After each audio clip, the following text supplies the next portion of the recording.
आज के दौर में खुद को गंदे विचारों से बचाना बहुत बड़ी बात है। चारों तरफ सोशल मीडिया के कारण अश्लील और गंदे विचारों की भरमार पड़ी है।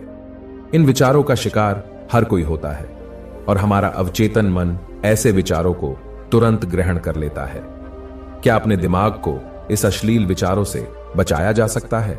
इस सवाल का जवाब पाने के लिए आपको एक कहानी सुनाते हैं। तो चलिए कहानी को शुरू करते हैं। बहुत समय पुरानी बात है। स्वर्ग के राजा देवराज इंद्र ने एक बार 3 महर्षियों को अपने धाम में आमंत्रित किया।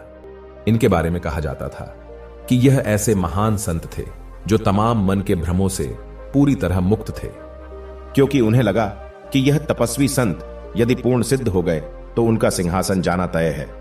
अब इंद्र देवता तो इंद्र देवता ठहरे। फिर उन्होंने स्वर्ग की सबसे खूबसूरत अप्सरा उर्वशी के साथ मिलकर ऋषियों को माया के वशीभूत करने की योजना बनाई। इन महर्षियों को स्वर्ग बुलाया गया। ऋषि स्वर्ग पहुंचे। फिर देवराज इंद्र ने उनकी खूब आवभगत की, उन्हें आदर पूर्वक बैठाया। फिर इंद्र की सभा में अप्सराओं का नृत्य प्रारंभ हुआ। अप्सराओं का यह नृत्य इतना मनमोहक था कि देवराज इंद्र भी मोहित हो रहे थे, क्योंकि अप्सराएं आज कुछ अलग ही रंग में थी। अप्सराओं ने सुंदरता की सारी सीमाएं लांघ दी थी। समय निकलता गया और बाकी अप्सराएं नृत्य के मंच से अलग होती गई। अब मंच पर सिर्फ और सिर्फ उर्वशी ही नाच रही थी।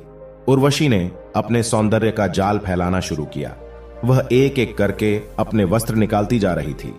तभी एक अर्षि विचलित होकर बोले, कृपया यह सब बंद कर दें, यह अश्लीलता है। दूसरे ऋषि ने कहा, आप यह क्या कर रहे हैं? नृत्य बंद नहीं होगा। उर्वशी जो कर रही है उसे करने दे। आपको यदि कोई समस्या है तो आप अपनी आंखें बंद कर लें। फिर उस ऋषि ने आंखें बंद कर ली, लेकिन बंद आंखों में भी उन्हें उर्वशी ही उर्वशी दिखाई दे रही थी। जो उर्वशी उन्हें बंद आंखों से दिखाई दे रही थी वो और ज्यादा खूबसूरत थी। इस उर्वशी के तन पर एक भी कपड़ा दिखाई नहीं देता था। ऋषि बहुत दुविधा में फंसे। उन्होंने सोचा कि यह क्या हो रहा है? बंद आंखों से दिखने वाली उर्वशी तो निर्वस्त्र है। इससे कम सुंदरता तो बाहर वाली उर्वशी है।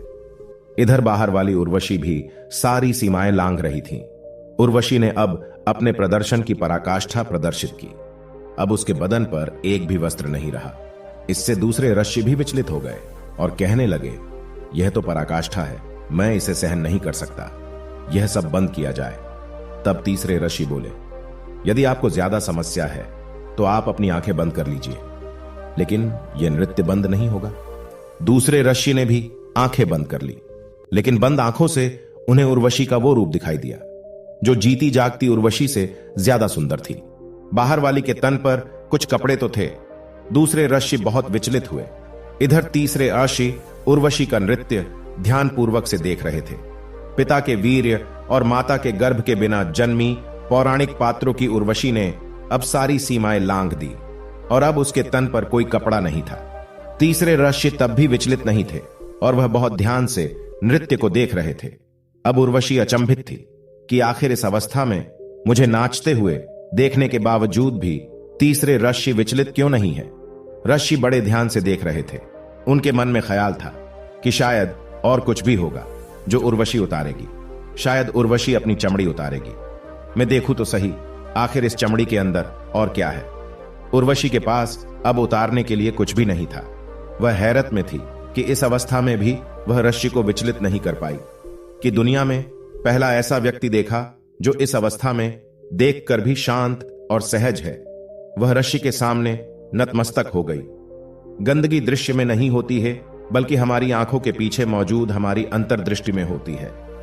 आंखें बंद करके हम अपने अंदर की गंदगी को साफ नहीं कर सकते हैं। जितना हम अपनी आंखें बंद करेंगे उतनी ही हमारी अंदर की गंदगी हमें परेशान करेगी। आप अपने आप को शुद्ध सात्विक कहते हैं, लेकिन बाहर का दृश्य देखकर आपके अवचेतन मन को सांप सूंघ जाता है। खुद को सकारात्मक कहते हैं, लेकिन बाहर की नकारात्मकता आपको हिला देती है। यकीन मानिए, यदि आपको बाहर की नकारात्मकता, अश्लीलता से असहजता होती है, जिसका कारण है आपके अंदर की गंदगी, जब तक आप अपने अंदर की नकारात्मकता को बाहर नहीं निकालेंगे, तब तक आपको बाहर के दृश्य विचलित करते रहेंगे। तामसिकता शरीर में नहीं, बल्कि उस शरीर को देखने की दृष्टि में है जो काम, वासना और अश्लीलता, तामसिकता दृश्य में नहीं, उस दृश्य के पीछे खड़े हो जाने वाले भावों में है। इसलिए अपने चश्मे को बदलिए, दृश्य अपने आप ही बदल जाएंगे। अपनी दृष्टि को बदलिए, एक भी अश्लील विचार नजर नहीं आएगा।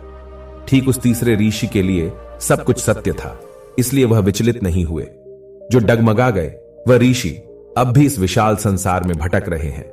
दोस्तों, आपको यह कहानी कैसी लगी हमें नीचे कमेंट बॉक्स में कमेंट करके जरूर बताएं। सुनते रहिए। धन्यवाद।